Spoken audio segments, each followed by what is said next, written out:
Magandang araw mga karelasyon. Kung ikaw ay nasa isang relasyon o nais mong mapalalim ang pagmamahalan ninyo ng iyong partner, mahalagang pag-usapan ang isang aspeto ng relasyon na madalas itinatago o hindi na pag-uusapan, ang pantasya o mga inaasam-asam na ginagawa sa loob ng pribadong mundo ng magkasintahan o mag-asawa. So, ngayong araw, pag-uusapan natin ang mga karaniwang pantasya ng lalaki para mas maintindihan natin kung ano ang kanilang ninanais. Una sa lahat, dapat nating maunawaan na ang pantasya ay hindi kahalintulad ng kahalayan. Ito ay mga imahinasyon na tumatakbo sa isipan ng lalaki. So, huwag na tayong magpaligoy-ligoy, ating aalamin. Number one, inaasam na mag-initiate ang babae. Maraming lalaki ang may pantasya na sana ang babae rin ang mag-take ng initiative, magpakita ng pagnanasa, magpakita na gusto niya ang bagay na yon. Sa kultura natin, laging lalaki ang expected na gumawa ng move. Pero minsan, nais din nilang maramdaman na sila ay hinahangad, na ikaw mismo ay may pagnanasa sa kanya. Iparamdam mo sa kanya na siya ay desirable at kanais-nais, hindi lang dahil sa obligasyon, kundi dahil kagustuhan mo rin. Number two, mag-role play o ito yung pagganap ng ibang katauhan. Hindi ito kabastusan.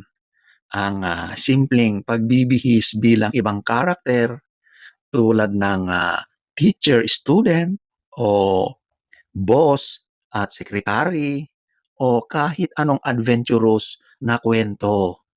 Ito ay paraan ng lalaki para mas gawing masaya, malikhain at exciting ang relasyon ninyo. Kailangan ay pareho kayong bukas at komportable sa idea, hindi kailanman sa pilitan. Ito ay dapat ginagawa ng may tiwala at pareho kayong nasisiyahan. Number three, pantasya na isinusuko mo ang sarili mo. Maraming lalaki ang nagnanais ng moment na kung saan ang partner nila ay ganap na nagtitiwala sa kanila. Walang inhibitions, walang takot, hindi nahihiya, buo ang loob na ipapakita ang sarili. Hindi lang ito sa physical, kundi sa emotional surrender. Ibig sabihin, handa kang ipakita sa kanya ang tunay mong damdamin habang kayo ay magkalapit. Kapag nakita ng lalaki na kaya mong ipagkatiwala sa kanya ang iyong sarili, mas nagiging exciting at mas napapamahal siya sa iyo. Number four, mutual pleasure at pagsasabi ng gusto. May mga lalaki na ang pantasya ay hindi lang para sa sarili. Gusto nilang marinig mula sa babae kung ano ang nagpapaligaya sa kanya. Kapag sinabi mo na ito ang gusto ko, mas masarap kapag ganyan. Parang musika ito sa pandinig ng lalaki. Dahil sa loob-loob nila, nasasabi nilang napapaligaya ka nila. Tama ang ginagawa ko. Ito ay validation sa kanila bilang partner. Kaya huwag mahiyang magsabi ng kagustuhan at ninanais mo. So ladies, kung ano yung gusto mong gawin sa iyo ng partner mong lalaki, sabihin mo sa kanya. Lahat. Maging open ka. Number five, whispered affirmations at mga sexy communication.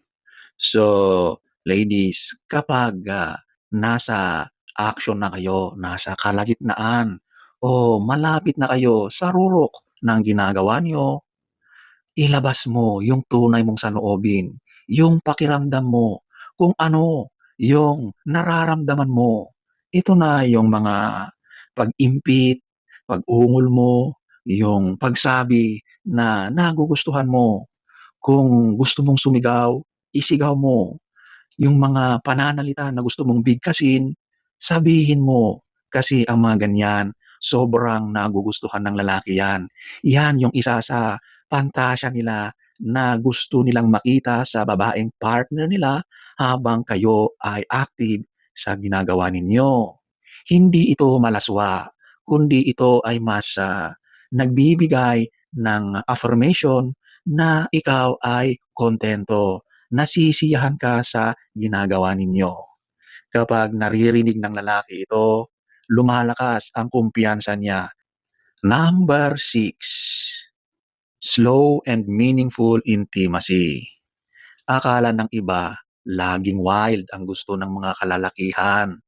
Pero ang hindi alam ng karamihan, maraming lalaki ang may pantasya ng mabagal, malambing, at puno ng emosyon ng pagkakalapit. Gusto nila yung bawat halik, bawat yakap ay may kwento at pagmamahal. Hindi laging mabilis, hindi laging nagmamadali, kundi gusto nilang maranasan yung madamdamin, yung kayo ay matagal na magkayakap diyan.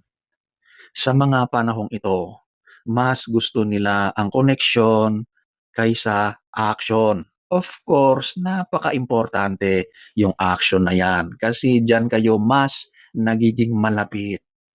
Pakinggan mo ang tibok ng puso niya habang kayo ay magkayakap at magkalapit. Number 7, nagugutom siya. So, dito kapag sinabing nagugutom, ano ba ang ginagawa? 'Di ba? Ang gutom ay gustong kumain. So ladies, alam mo na ang dapat mong gawin kapag sinabi ng lalaki na siya ay gutom. Kapag kayo ay nasa action, okay? Yan ang isa sa inaasam-asam ninanais ng lalaki na gawin mo sa kanya.